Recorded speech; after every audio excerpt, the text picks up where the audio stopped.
Donc en arabe, la lihya, ce qu'on traduirait par barbe, c'est ce qui pousse uniquement sur le menton. Ce qu'on appelle en français le bouc, c'est bon.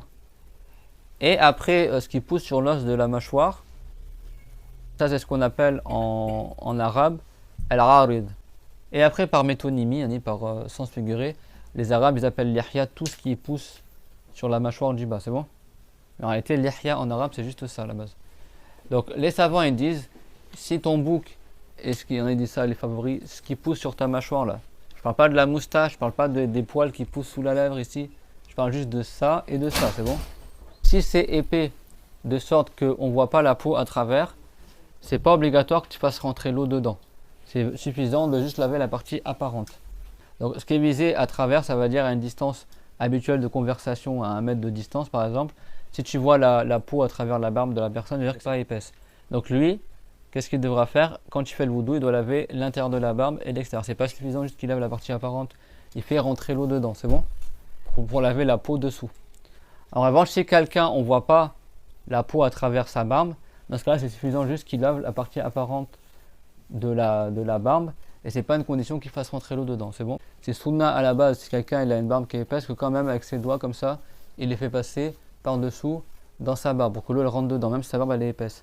Si quelqu'un sa barbe elle n'est pas épaisse, c'est obligatoire qu'il fasse rentrer ses doigts ou qu'il fasse rentrer l'eau à l'intérieur pour que ça lève la peau sous la barbe, c'est bon? Tout le monde a compris ça? Et si quelqu'un a des parties qui sont épais et des parties qui ne sont pas épais, bah, ce qui est pas épais, c'est suffisant ce qui est épais, pardon, c'est suffisant qu'il lave la partie apparente, et ce qui n'est pas épais, il doit faire rentrer l'eau dedans. C'est bon? Et si lui, c'est vraiment mélangé de sorte qu'il ne peut pas distinguer les parties épaisses, pas épaisses, dans ce cas-là, il lave tout.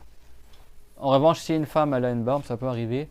La femme, il n'y a pas d'excuse pour elle, d'accord? Déjà, c'est sunna qu'elle l'enlève, la rase ou l'épile, un truc comme ça, parce que c'est quelque chose qui n'est pas habituel. Et elle, qu'elle soit épais ou pas, elle doit tout laver. Faire rentrer l'eau dedans. C'est bon pour tout le monde le détail?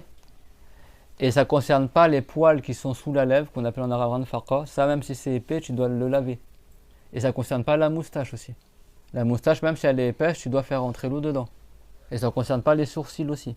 Ça concerne uniquement les poils qui poussent sur le menton et sur l'os de la mâchoire. C'est ça qu'on appelle la barbe. Parce qu'en français, on dit la barbe, il y en a qui comprennent tout ce qui pousse là en bas. Non, non, la barbe, dans la religion ou dans l'école chaférite, ce qui est visé, c'est juste ça et ça. C'est pas ça, c'est pas ça, c'est pas ça.